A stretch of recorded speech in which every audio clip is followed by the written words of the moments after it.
ذوالحج کی 8 تاریخ ہے۔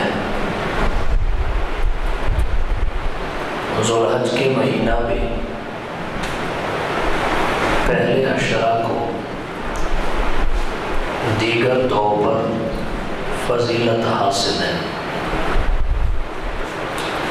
زمانے اور اوقات، دن اور رات اگرچہ اللہ کے بنائے ہوئے ہیں، مگر اس کے باوجود اللہ نے بعض کو بعض پر فضیلت اور عظمت بخشی ہے۔ رمضان کو دیگر مہینوں پر، جمعہ کو دیگر ایام پر، شب قدر کو دیگر راتوں پر، ایسے ہی ماہ ذوالحج کے پہلے عشرہ کو دوسرے 2 عشروں پر بھی اللہ نے فضیلت بخشی ہے۔ اللہ نے قرآن کریم میں سورۃ الفجر 10 راتوں کی قسم کھائی، والفجر ولیال عشر والشفع والوتر، قسم ہے فجر کی، 10 راتوں کی، جفت اور طاق کی۔ جمہور مفسرین کے نزدیک 10 راتوں سے ذوالحج کے پہلے عشرہ کی 10 راتیں مراد ہیں۔ اللہ نے ان 10 راتوں کی قسم کھا کر عشرہ ذوالحج کی عظمت کو 4 چاند لگا دیے۔ جفت سے مراد یوم النحر ہے، شفع سے مراد یوم العرفہ ہے۔ نامی اور 10ویں تاریخیں یہ بھی بڑی فضیلت کی حامل ہے۔ عشرہ ذوالحج کے بارے میں حدیث مبارکہ میں آتا ہے، پہلے عشرے کے کسی بھی دن روزہ رکھ لینا اجر کے اعتبار سے سال بھر روزہ رکھنے کے برابر ہے۔ کسی بھی شب کا قیام اجر و ثواب کے اعتبار سے شب قدر کے قیام کے برابر ہے۔ اور نامی تاریخ کو، جسے یوم عرفہ کہتے ہیں، روزہ رکھنا 1 سال گزشتہ اور 1 سال آئندہ کے گناہوں کا کفارہ قرار دیا گیا ہے۔ اور عید رات جو نامی اور 10ویں تاریخ کی درمیانی شب ہوتی ہے، یوم عرفہ اور عید کی درمیانی شب، اس میں عبادت کا ثواب باقی راتوں سے بھی زیادہ اور بڑا ہوا ہے۔ بہرحال اس عشرہ کی بہت ساری فضیلت ہے اور اس میں عبادات و طاعات کا اہتمام زیادہ کرنا چاہیے، مناہی اور معاصی سے اجتناب پڑھ کر کرنا چاہیے۔ دوسرا اہم مسئلہ تکبیرات تشریق کا ہے، وہ بھی ذکر کرنا چاہوں گا۔ ذوالحج کی نامی تاریخ کو فجر کی نماز سے لے کر 13ویں کی عصر تک تکبیرات تشریق کہی جاتی ہیں۔ فتاوی شامی میں حیثیت کے بارے میں لکھا ہے، یہ واجب ہے ہر نمازی پر، خواہ مرد ہو یا عورت، پھر مردوں میں امام ہو، مقتدی ہو یا منفرد ہو، اسی طرح عورتوں میں منفردہ ہو یا مقتدیہ ہو۔ تکبیرات تشریق واجب ہے۔ 1 مرتبہ مرد حضرات بلند آواز سے کہیں گے، اللہ اکبر اللہ اکبر، لا الہ الا اللہ واللہ اکبر، اللہ اکبر وللہ الحمد۔ خواتین کی آواز کا بھی پردہ ہے، تو شریعت انہیں آہستہ آواز سے تکبیر تشریق کہنے کا حکم دیتی ہے۔ اس سال کل ہفتے کی فجر سے لے کر بدھ کی عصر تک تکبیرات تشریق کا سلسلہ جاری رہے گا۔ 5 دن کہی جاتی ہے، 9ویں کی فجر سے لے کر 13ویں کی عصر تک۔ اگلا مسئلہ جو ذکر کرنا چاہتا ہوں وہ قربانی کا ہے۔ ماہ ذو الحج کے پہلے عشرہ میں اگرچہ حج کی عبادت کا آغاز بھی ہو جاتا ہے، یہ مستقل عنوان ہے، اسی طرح ماہ ذو الحج میں ہی تکبیرات تشریق، ماہ ذو الحج کے پہلے عشرہ میں ہی تکبیرات تشریق کا آغاز بھی ہو جاتا ہے۔ اسی طرح ماہ ذو الحج کے پہلے عشرہ میں ہی قربانی کا آغاز بھی ہو جاتا ہے۔ 10 ذو الحج کو عید پڑھی جاتی ہے، اس کے بعد قربانی کی جاتی ہے، اور 2 دن دوسرے عشرے کے ہوتے ہیں جن میں قربانی کی جاتی ہے۔ اس لیے قربانی پر کچھ معروضات پیش کرنا ضروری معلوم ہوتا ہے۔ سب سے پہلی بات یہ ہے، قربانی کی تاریخ کیا ہے؟ ہمارا آج کا تجدد پسند طبقہ کہتا ہے قربانی ایجاد ہے مولویوں کی، یہ آج کا مسئلہ ہے اور علماء نے ایجاد کر لی۔ حالانکہ بات اس طرح نہیں ہے، قربانی آج کا مسئلہ نہیں ہے، اس کی تاریخ ہزاروں سال پرانی ہے، اس کی تاریخ انسانیت کی تاریخ سے جڑی ہوئی ہے۔ جب سے انسانیت کا آغاز ہوا تب سے قربانی کا آغاز ہوا۔ اللہ نے قرآن کریم میں فرمایا، حضرت آدم علیہ السلام کے 2 بیٹوں حابیل اور قابیل نے سب سے پہلے قربانی کی۔ حابیل کی قربانی اللہ نے قبول فرمائی، قابیل کی قربانی رد کر دی گئی۔ اذ قربا قربانا فتقبل من احدہما ولم یتقبل من الآخر، پورا واقعہ ہے، اس کے تحت مفسرین نے طویل کلام کیا ہے جس کی وضاحت میں جانا ضروری نہیں سمجھتا۔ عرض یہ کرنا ہے کہ آج کا مسئلہ نہیں ہے، اس کی تاریخ ہزاروں سال پرانی ہے۔ قربانی کی اہمیت کیا ہے؟ عبادت ہی نہیں، شاعر اسلام میں سے بھی ہے۔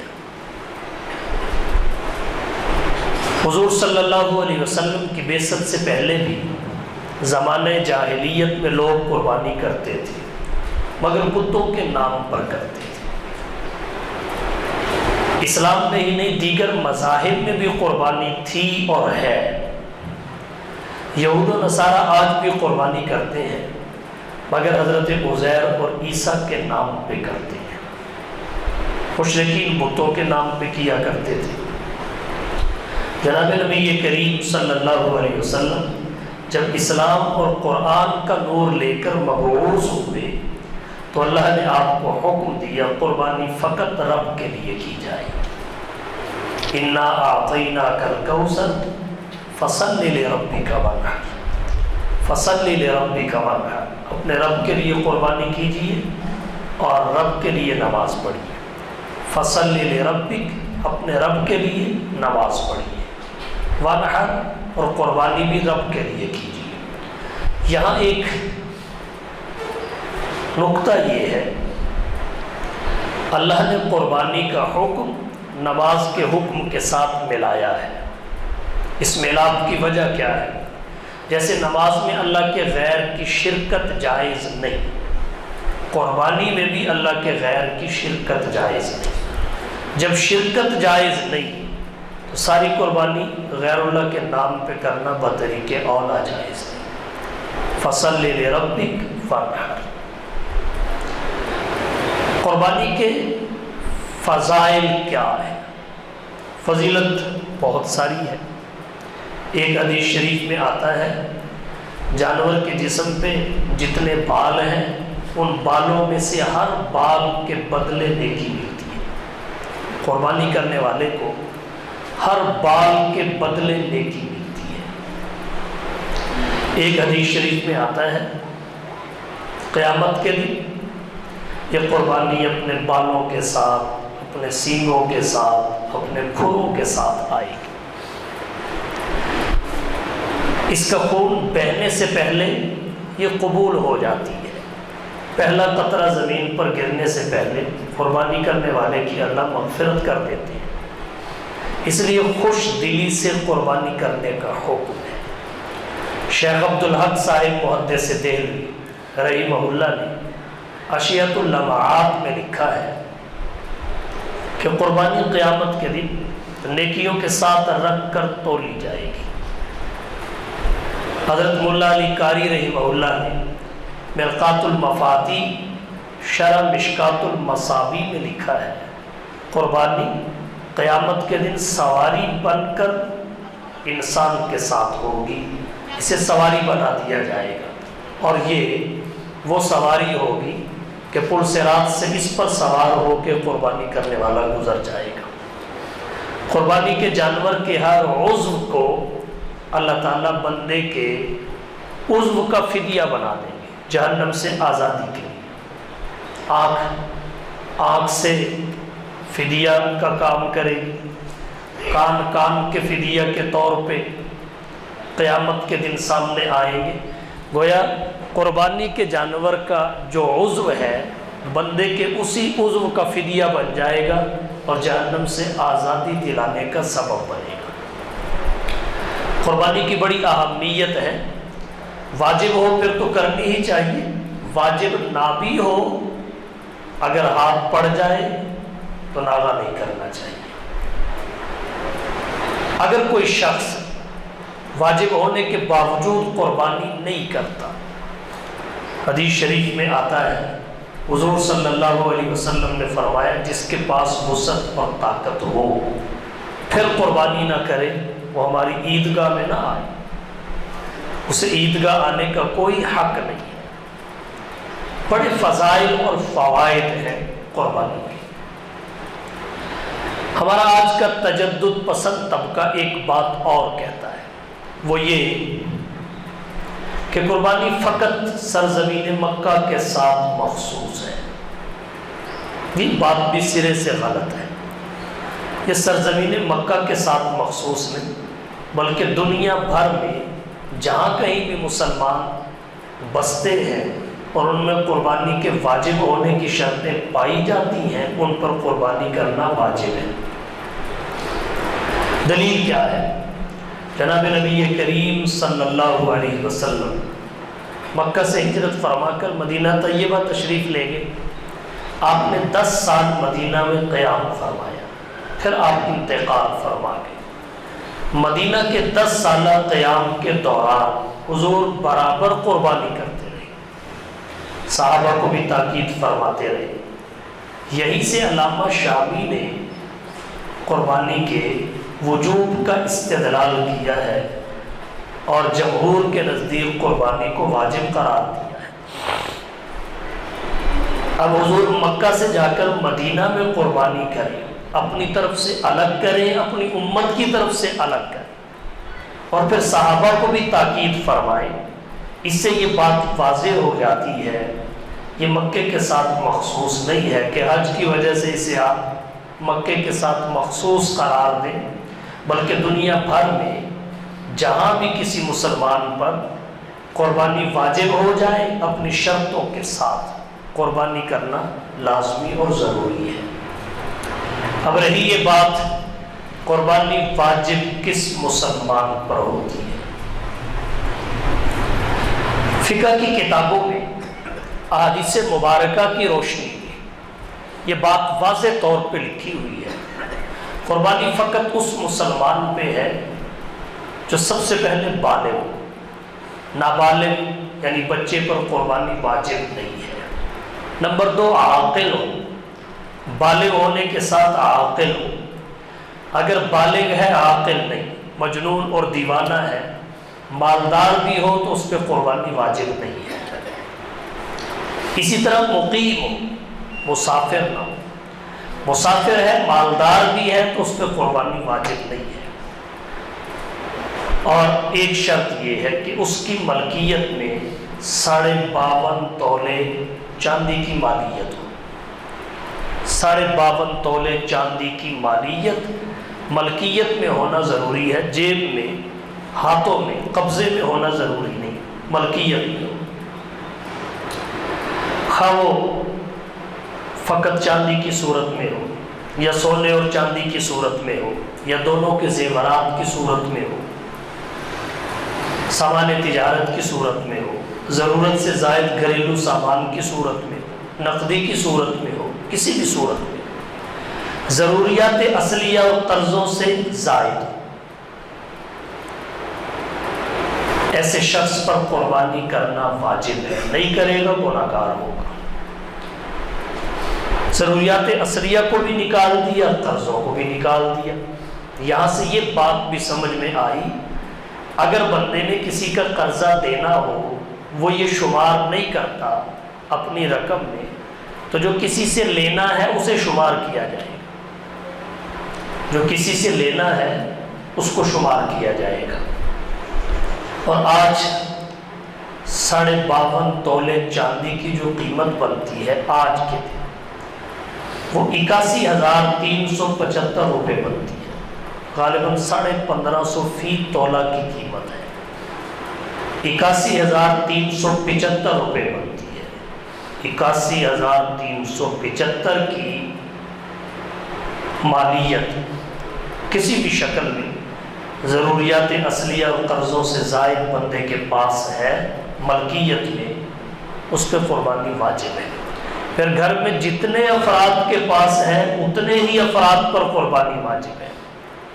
اگر بیوی کے پاس الگ ہے اس پہ الگ، خاوند کے پاس الگ ہے اس کے پاس الگ، بڑے بیٹے کے پاس الگ ہے تو اس کے پاس الگ ہونے کی وجہ سے قربانی واجب ہے۔ تو جتنے افراد کے پاس 52.5 تولے چاندی کی مالیت ہوگی اتنے ہی افراد پر قربانی واجب ہوگی، کیونکہ یہ گھر پہ واجب نہیں ہوتی، شرطوں کے ساتھ گھر کے افراد پہ واجب ہوتی ہے۔ ہمارے معاشرہ میں خواتین عام طور پہ سارا ملبہ خامن پہ ڈال کے فارغ ہو جاتی ہیں، بس فلانے کے ابو نے کر دی اور ہو گئی، زیور لاکھوں کا لے کے بیٹھی ہوتی ہے، مالک بھی خود ہوتی ہیں، نہ زکوٰۃ دیتی ہیں نہ قربانی کرتی ہیں۔ تو اگر عورت کے لیے نماز الگ ہے، خاوند کی نماز عورت کی نماز کی طرف سے کافی نہیں، حج خاوند کا عورت کو کافی نہیں ہوتا، تو اسی طرح زکوٰۃ اور قربانی بھی دونوں کی اپنی اپنی ہے، ایک کی دوسرے کو کافی نہیں ہوتی۔ ایک بات یہاں اور ذکر کرتا چلوں، ہمارے معاشرہ میں جیسے ہی عید الاضحیٰ قریب آتی ہے، کچھ لوگوں کا سویا ہوا شیطان جاگ اٹھتا ہے، لبرلز اور کچھ دانشور تجدد پسند طبقہ یہ پروپیگنڈا کرنے لگتا ہے کہ اللہ کے گھر یعنی کعبۃ اللہ کے گرد جا کر گھومنے سے بہتر ہے محلے میں غریبوں کے گھر گھوم کر ان کی ضرورت پوری کر دی جائے۔ کعبۃ اللہ کے گرد چکر لگانے سے بہتر ہے محلے کا چکر لگا لیا جائے، وہاں حجر اسود کا بوسہ دینا، طواف کرنا گھوم کر، اس سے بہتر ہے محلے میں گھوم کر غریبوں کی خیر خبر لے کر ان کی ضرورت کو پورا کر دیا جائے۔ حج سے بہتر ہے یتیم بچیوں کی شادی کر دی جائے۔ ہمارے لبرلز کا کہنا یہ ہے، مسجد اور مدرسہ میں سیمنٹ کی بوری دینے سے بہتر ہے غریب کے گھر آٹے کی بوری پہنچا دی جائے۔ مسجد میں قالین ڈلوانے سے بہتر ہے ننگوں کو، خستہ حال لوگوں کو کپڑا پہنا دیا جائے، وغیرہ وغیرہ۔ غریبوں کی ہمدردی کا جذبہ تو اچھا ہے، ماشاءاللہ، مبارک ہو، لیکن ہمدردی کے اظہار کا جو طریقہ اختیار کیا ہے وہ بالکل غلط ہے، وہ غلط ہے۔ اس کی کسی صورت حوصلہ افزائی نہیں کی جا سکتی۔ وجہ یہ ہے کہ عبادت کو عبادت کے مقابلے میں نہیں لایا جا سکتا۔ یہاں بھی کچھ لوگ کہتے ہیں قربانی سے بہتر یہ ہے رقم صدقہ کر دی جائے، خیرات کر دی جائے۔ بھئی صدقہ اور خیرات بھی عبادت ہے، قربانی بھی عبادت ہے۔ قربانی اعلیٰ عبادت ہے، صدقہ و خیرات تو نفلی بھی ہے، اور جو واجب ہے زکوٰۃ اور عشر، اس کی وجہ سے تو قربانی متاثر ہوتی ہی نہیں۔ قربانی بھی عبادت، صدقہ و خیرات بھی عبادت۔ تو عبادت کا مقابلہ عبادت سے نہیں ہوتا۔ کل کو ایک بندہ جو روزہ نہیں رکھ سکتا وہ کہے گا روزے کی جگہ نماز پڑھ لیتا ہوں، جو نماز نہیں پڑھ سکتا وہ کہے گا نماز کی جگہ روزہ رکھ لیتا ہوں، تو دین مذاق بن جائے گا، کھلونا بن جائے گا۔ تو جتنی بھی عبادتیں ہیں جب ان کے نام الگ الگ ہیں، ان کے وجوب کی شرطیں الگ الگ ہیں، ان کی نیتیں الگ الگ ہیں، ان کو کرنے کا طریقہ شریعت نے الگ الگ بتایا ہے، ان کے خانے ہی الگ الگ ہیں، تو ایک کے خانے میں دوسری کیسے رکھی جا سکتی ہے؟ جیسے بیوی کے خانے میں بہن، بہن کے خانے میں بیوی نہیں آ سکتی، اسی طرح ایک عبادت دوسری عبادت کے خانے میں نہیں جا سکتی جبکہ دونوں عبادتیں فرض اور واجب ہوں۔ تو جب دونوں فرض اور واجب ہیں پھر یہ تبدیلی نہیں، تو پھر آپ نفلی عبادت کا خانہ فرض عبادت کا، واجب عبادت کا خانہ خالی کروا کے کیسے پر کرنا چاہتے ہیں؟ یہ تو کسی صورت درست نہیں۔ ہاں اگر آپ نے تقابل کرنا ہی ہے تو دین اور دنیا کا کر لیں، اگرچہ ہم یہاں بھی اس تعبیر کے قائل ہیں کہ مال اور دنیا ہماری ضرورت ہے، اس کے ضرورت ہونے سے بھی انکار نہیں،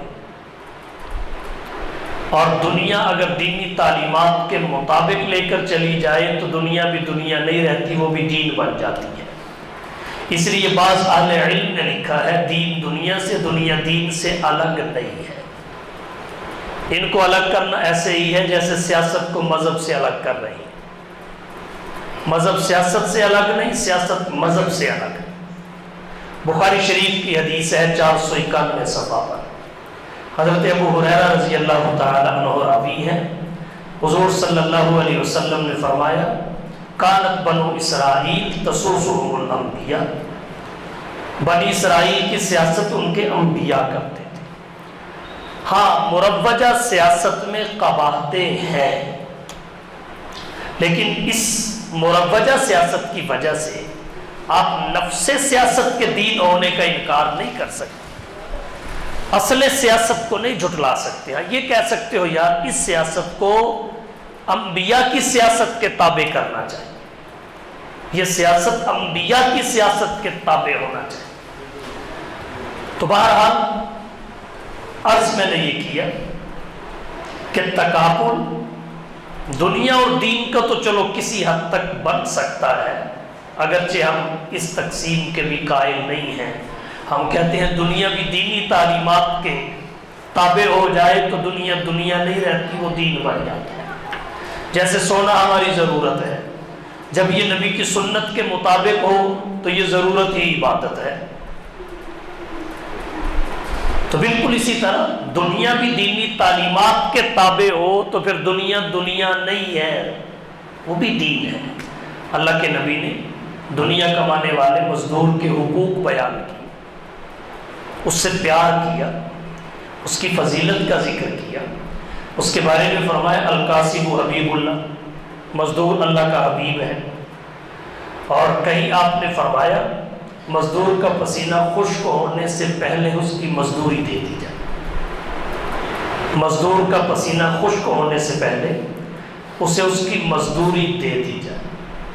یہاں اگر گہرائی میں جایا جائے تو ایک نقطہ اور بھی سمجھ آتا ہے، وہ یہ کہ جیسے پسینہ خشک ہونے سے پہلے مزدوری دینا ضروری ہے، وہاں یہ بات بھی سمجھ آ رہی ہے پسینہ نکلنے سے پہلے دینا مہنگا پڑ سکتا ہے. پسینہ نکلنے سے پہلے، کام شروع کرنے سے پہلے مزدور کو مزدوری دینا مہنگا پڑ سکتا ہے. بعض لے کے دوڑ جاتے ہیں، کام کروانے والا پھر ان کے پیچھے پیچھے ہوتا ہے. مزدوری لی اور نکل گئے، بعد میں پلمبر صاحب آگے آگے اور ہمارے جیسے فقیر پیچھے پیچھے. تو اللہ کے نبی کے فرامین کی گہرائی میں جائیے، کتنی معنویت ہے. فرمایا پسینہ خشک ہونے سے پہلے، یہ نہیں فرمایا پسینہ آنے سے پہلے. جب آ جائے تو خشک ہونے سے پہلے دے دو. اگر آنے سے پہلے دیا جائے تو دینے والا پریشانی میں رہے گا، اور اگر خشک ہونے کے بعد بھی نہ ملے تو پھر مزدور پریشانی میں رہے گا. کیسا اعتدال اور توازن اللہ کے نبی نے قائم فرمایا. تو حضور صلی اللہ علیہ وسلم نے دنیا کی نفی نہیں کی. ہم تو تقسیم کے قائل ہی نہیں، لیکن اگر لبرلز چاہتے ہیں تو ٹھیک ہے، عبادت کا عبادت سے تقابل نہیں، دین کا دین سے تقابل نہیں. کرنا ہے تو دین کا دنیا سے کر لو، کہ جب تک محلے کی ساری یتیم بچیاں بیاہ نہ دی جائیں اس وقت تک 1.5 کروڑ کی گاڑی میں نہیں بیٹھنا چاہیے. تم تو حج کو فنا کروا رہے ہو، ختم کروا رہے ہو، اور ہم تو صرف اتنا کہہ رہے ہیں گاڑی ختم نہ کرو، اسے فنا نہ کرو. جہاں 1.5 کروڑ والی میں بیٹھتے ہو 50 لاکھ والی میں بیٹھ جاؤ. اوپر کا کروڑ جو ہے وہ لگاؤ یتیموں کی شادیوں پہ، کون منع کرتا ہے؟ تم نے تو سرے سے یہ کہہ دیا حج سے بہتر یہ ہے، حج کو اڑا ہی دیا. ہم تمہاری گاڑی ختم نہیں کرواتے، ہم کہتے ہیں ذرا نیچے آ جاؤ، غریبوں کی ہمدردی میں ذرا نیچے آ جاؤ. 1.5 لاکھ کے موبائل کی جگہ 50,000 والا رکھ لو. یہ اوپر کا جو 1 لاکھ ہے اس سے آپ بیواؤں کا چولہا روشن کر دو. بھائی تمہیں حج اور قربانی ہی کیوں چبھتی ہے؟ جب اپنے بیٹے یا بیٹی کی شادی پہ کنجریاں نچواتے ہو، لاکھوں روپیہ اڑواتے ہو، اس وقت تمہارا یہ جذبہ کہاں ہوتا ہے؟ ان خرافات کو روک کر، اسراف کو روک کر تم غریبوں کی ہمدردی کیوں نہیں کرتے؟ تو ہمارا آج کا المیہ یہ ہے کہ اگر ہمارے ہاں غریبوں کی ہمدردی کا جذبہ بھی جاگتا ہے تو کسی نہ کسی عبادت کا کباڑہ کرتا ہے پھر جاگتا ہے. جبکہ ہمارے مسلمان سادے ہیں، جیسے میڈیا پہ سنا ویسے آگے نشر کرنا شروع کر دیا. کیا پتا میڈیا کو یہ ٹارگٹ دیا گیا ہو، انہیں اس چیز کے پیسے ملتے ہو، ان کے خرچے اٹھائے جاتے ہوں، ان کی ترقیز کے ساتھ جڑی ہوئی ہو کہ اہل اسلام کو اسلام سے دور کیا جائے، فرائض و واجبات، عبادت اور اعمال سے دور کیا جائے. لیکن ہمارا آج کا مسلمان سادہ ہے، واہ جی واہ، بڑی بات کی فلاں دانشور نے، بڑی بات کی فلاں اینکر نے کہ یہ گوشت جو ہے ضرورت سے زیادہ ہوتا ہے، کھایا ہی نہیں جاتا، تو کیا ضرورت ہے اتنے جانور ذبح کرنے کی؟ بھئی یہ گوشت کھایا جائے یا نہ کھایا جائے، قربانی کرنا عبادت ہے. یہ ہم ضرورت کے تحت تھوڑا ذبح کرتے ہیں، یہ تو عبادت کے طور پہ کرتے ہیں. اللہ نے قرآن میں فرمایا لن ینال اللہ لحومها ولا دماؤها ولکن ینالہ التقوی منکم. اللہ تک قربانی کے جانوروں کے گوشت اور خون نہیں، قربانی کرنے والے کا تقوی پہنچتا ہے. کس اخلاص کے ساتھ کر رہا ہے، کس نیت کے ساتھ کر رہا ہے، یہ پہنچتا ہے. تم گوشت کو لے کے بیٹھ گئے، گوشت تو قربانی کرنے والے نے کھانا ہے، کھایا جائے نہ کھایا جائے. ضرورت کے مطابق ہے، ضرورت سے زیادہ ہے، اس سے کوئی فرق نہیں پڑتا۔ عبادت قربانی کرنا ہے۔ حضور صلی اللہ علیہ وسلم نے فرمایا قربانی کے دنوں میں قربانی کرنے اور خون بہانے سے زیادہ بندے کا کوئی عمل اللہ کو پسند نہیں ہے۔ سب سے زیادہ جو عمل پسند ہے وہ خون بہانا ہے، قربانی کرنا ہے، اور یہ بہنے سے پہلے قبول ہو جاتی ہے۔ قطرہ گرنے سے پہلے قربانی کرنے والے کی اللہ مغفرت فرما دیتے ہیں، بشرطے کہ مغفرت کی راہ میں کوئی رکاوٹ آئے نہ۔ تو ہمارا آج کا تجدد پسند طبقہ یہ بات بالکل غلط کرتا ہے۔ اللہ تعالیٰ نے ہدایت عطا فرمائے اور ہمارے معاشرے کو ان کے شر سے محفوظ فرمائے۔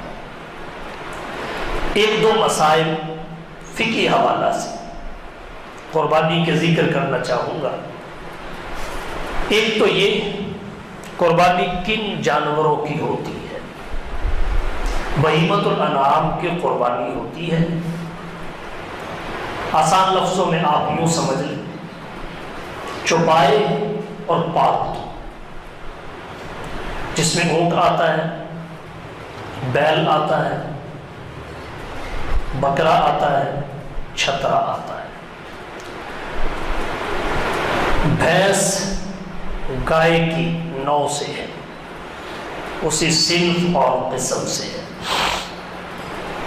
اب اس پہ دلائل دینے کی ضرورت اس لیے محسوس نہیں کرتا کہ ہمارے ملک پاکستان میں غیر مقلد بھائی کٹے اور بھینس کی قربانی کی مخالفت کرتے تھے، اب ہم سے زیادہ حمایت بھی وہی کر رہے ہیں۔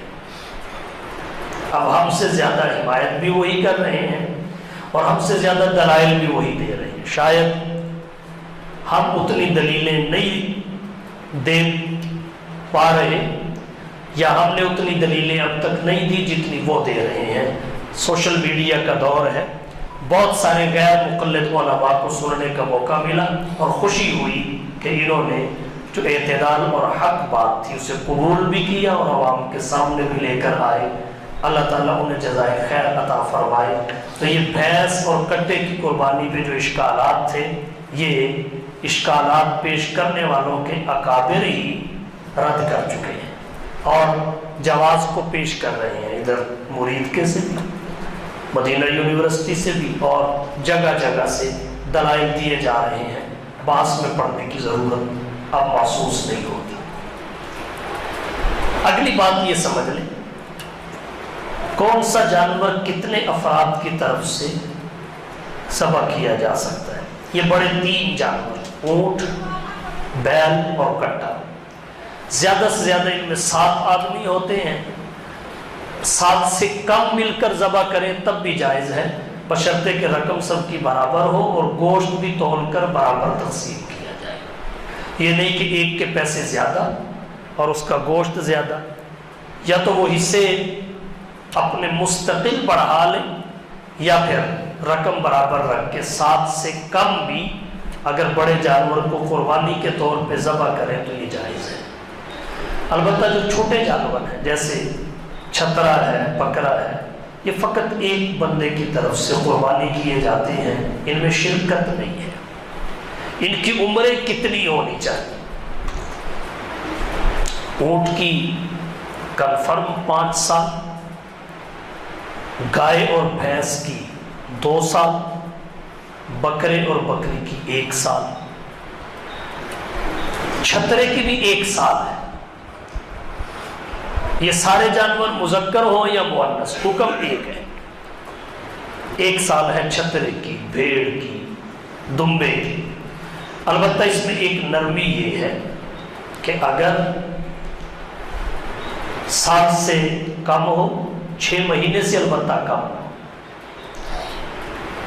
سال سے کم ہو، 6 مہینے سے کم نہ ہو، جسامت اس قدر وافر ہو، موٹا تازہ ہو کہ سال والے کے برابر کھڑا کیا جائے، اس کے ساتھ کھڑا کیا جائے تو دیکھنے والے کو فرق محسوس نہ ہو، تو ایسی صورت میں سال سے کچھ کم ہو تو اس کو قربان کرنا بھی جائز ہے۔ اگلی بات یہ ہے قربانی کے جانور کی گوشت کی تقسیم اور کھال کے مسائل. گوشت توڑ کر 7 حصوں میں تقسیم کرنا چاہیے. سیری، پائے اور کلیجی یہ گوشت کا حصہ ہے.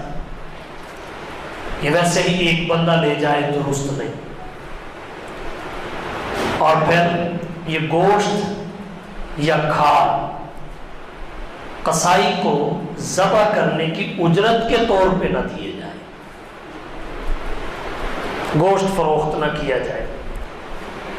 رہی کھال بندہ اپنے استعمال میں لا سکتا ہے، لیکن بشکل کھال مشکیزہ بنا لے، مسلح بنا لے، کوٹ بنا لے،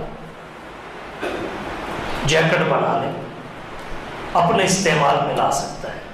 اپنے کسی دوست کو ہدیہ بھی کر سکتا ہے، خواہ وہ مالدار ہو، لیکن پھر اس کے لیے بھی ضروری یہ ہے کہ وہ کھال کو فروخت نہ کرے.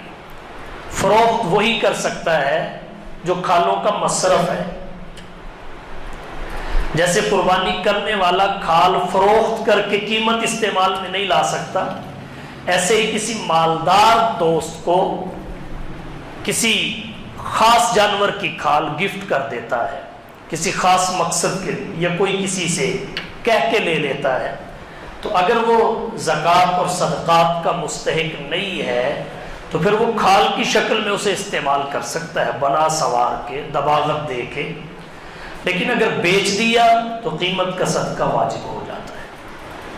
قیمت کا صدقہ اس صورت میں واجب ہو جاتا ہے. اور قربانی کی کھال خاوند بیوی کو، بیوی خاوند کو نہیں دے سکتی. والدین اولاد کو، اولاد والدین کو نہیں دے سکتے. زوجین ایک دوسرے کو نہیں دے سکتے. اصول اور فروع کو نہیں دی جا سکتی. اصول اور فروع کو. اس کے علاوہ آپ کسی غریب رشتہ دار کو بھی دے سکتے ہیں، تنظیم کو دے سکتے ہیں، مدارس کو دے سکتے ہیں. اور مدارس تو بہترین مصرف ہیں قربانی کی کھالوں کا. مفتی اعظم پاکستان حضرت مفتی محمد شفیع رحمہ اللہ فرماتے ہیں دین کی اشاعت اور احیاء کا اجر الگ ملتا ہے، صدقے کا اجر الگ ملتا ہے. البتہ ایسا مستحق جو صدقے اور زکوٰۃ کا، قربانی کی کھال کا مستحق تو ہے، مگر اس کے بارے میں یہ یقین ہے کہ یہ پیسہ لے گا جا کے فلم دیکھ لے گا، پیسہ لے گا، کھال لے گا، اور اس رقم سے جا کے شراب پی لے گا، زنا کر لے گا. تو ایسے مستحق کو بھی کھال دینے سے یا اس قسم کا صدقہ دینے سے اہل علم نے منع کیا ہے. گوشت کی تقسیم کے بارے میں یہ بات سمجھیں. گوشت کی تقسیم کا جو افضل طریقہ ہے وہ یہ ہے اس کے 3 حصے بنا لیے جائیں. ایک حصہ اپنے اہل و عیال کے لیے، ایک عزیز و اقارب کے لیے، ایک غرباء، فقراء اور مساکین کے لیے. یہ افضل طریقہ ہے. اگر آپ سارا ہی رکھ لیتے ہیں تو بھئی قربانی تو ہو گئی، واجب پورا ہو گیا. سارا گھر میں رکھنا حرام نہیں ہے، لیکن یہ طریقہ افضل بھی نہیں ہے، حتیٰ کہ انسانی اخلاق اور شرافت سے بھی گھرا ہوا ہے. حرام نہیں ہے. جیسے آپ سارا تقسیم کر دیں یہ بھی درست، سارا کھا لیں یہ بھی درست. لیکن مجھے امید ہے آج کل آپ ضرورت کی حد تک ہی رکھیں گے، باقی تقسیم کر دیں گے، کیونکہ واپڈا آپ کو سٹاک نہیں کرنے دے گا. جتنی لوڈ شیڈنگ ہے اب آپ 1-2 دن سے زائد رکھ کے بچا نہیں پائیں گے، وگرنہ بڑا ظلم ہوتا تھا. جانور بیچارے کئی مہینے ذبح ہونے کے بعد فریزروں میں لگے رہتے تھے. تو ایک بچے نے دیکھا کہ ابا جی نے سارا ہی فریزر میں رکھ دیا ذبح کرنے کے بعد. اب بڑا جانور جب سارا فریزر میں رکھ دیا جائے تو پھر وہ ظاہر ہے کئی مہینے کھایا جائے گا. اور کئی مہینے گوشت کھا کھا کے طبیعت بھی اکتا گئی، لیکن وہ چونکہ فریقہ تھا، قربانی تو ادا ہو گئی، اس سے جان نہیں چھوٹ رہی تھی۔ تو ایک دن بچہ والد کو کہنے لگا، ابا جان، وہ جو ہم نے جانور ذبح کیا تھا نا، اپنا بیل، رات مجھے خواب میں ملا ہے، مجھے خواب میں ملا۔ والد نے پوچھا، بیٹا پھر کیا ہوا؟ کہنے لگا، بس اور تو کچھ نہیں، وہ شکوہ کر رہا تھا کہ ابا جی کو کہو میں سارا جنت میں چلا گیا ہوں، ایک ران ابھی تک فریزر میں ہے، اسے بھی جنت میں بھیج دو۔ سارا جنت میں پہنچ گیا، ایک ران ابھی تک آپ کے گھر کے فریزر میں ہے، کوئی رحم کرو اسے بھی جنت میں آنے دو۔ تو اب ہمارا وابدہ کا محکمہ ایسا ہونے تو نہیں دے گا، لیکن پھر بھی لوگ بھی بڑے بڑے انتظامات کر کے رکھتے ہیں، تو کوشش کریں لحم اور گوشت کی تقسیم بھی افضل طریقے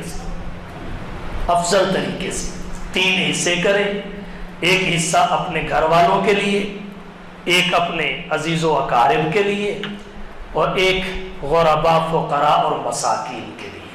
اور یہ ایک مسئلہ اور سن لیں، میں اکثر ذکر کیا کرتا ہوں، ہمارے یہاں ایک مزاج یہ بھی ہے کہ زیادہ سے زیادہ گھروں میں گوشت پہنچانا ہے، بے شک ایک ایک بوٹی پہنچائی جائے، زیادہ سے زیادہ گھروں میں، ہر رشتہ دار کے ہاں پہنچنا چاہیے، خواہ اس نے 4 قربانیاں کی، ہر ایک کے گھر پہنچانا۔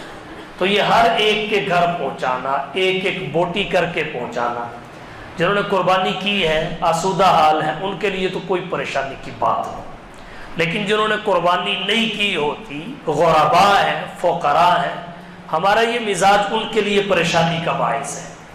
ان کے لیے پریشانی کا باعث اس طور پر ہے کہ ایک نے 1 بوٹی دے دی، 2 بوٹیاں دے دی، چلا گیا۔ اب اس نے بیچارے نے گرمی کے موسم میں، پتہ نہیں اس کے ہاں فریزر بھی ہے یا نہیں ہے، ان 2 بوٹیوں کو رکھا ہوا ہے کہ 2-4 گھروں سے اور آئے گا تو تب میں ہانڈی بنا کے پکا کے خود کھاؤں گا، بچوں کو کھلاؤں گا۔ سارا دن گزر جاتا ہے، ایک وہ دے رہا ہے، دوسرا وہ دے رہا ہے، تو اس طرح کرتے کراتے شام ہو جاتی ہے، تب کہیں جا کے اتنا اس کے پاس آتا ہے کہ وہ پکا کے شوربے میں بھگو کے روٹی کھا سکے۔ بوٹی سب کو پتہ نہیں ملتی ہے کہ نہیں ملتی۔ تو یہ ضروری نہیں کہ ہر گھر میں آپ کی قربانی کا گوشت پہنچے، کوشش کریں جتنے گھروں میں پہنچائیں اتنا ضرور پہنچا دیں کہ بروقت پکا کر، پرفیکٹ پکا کے، بوٹی نہ صحیح تو سارے بچوں کو شوربے سے تو روٹی کھلا دیں۔ تو یہ جو ہمارا مزاج ہے کہ زیادہ گھروں میں پہنچنا چاہیے، بس ایک ایک بوٹی ایسے پکڑاتے پھرتے ہیں، یہ بھی درست نہیں ہے۔ اور جنہوں نے قربانی کی ہوتی ہے ان کے گھر آپ نہ بھی بھیجیں تو کوئی حرج نہیں، اور یہ بھی ہمارے ذہن سے بات نکل جانی چاہیے، فلاں نے قربانی کی تھی، انہیں میں نے بھیجا ہی نہیں۔ تو جب اللہ نے آپ کو خود قربانی کی توفیق دے دی، آپ کو یہ لالچ ذہن میں رکھنا بھی نہیں چاہیے۔ تو بہرحال گوشت کی تقسیم کا بھی افضل طریقہ اختیار کرنا چاہیے۔ اللہ تعالیٰ ہم سب کو اخلاص نیت کے ساتھ قربانی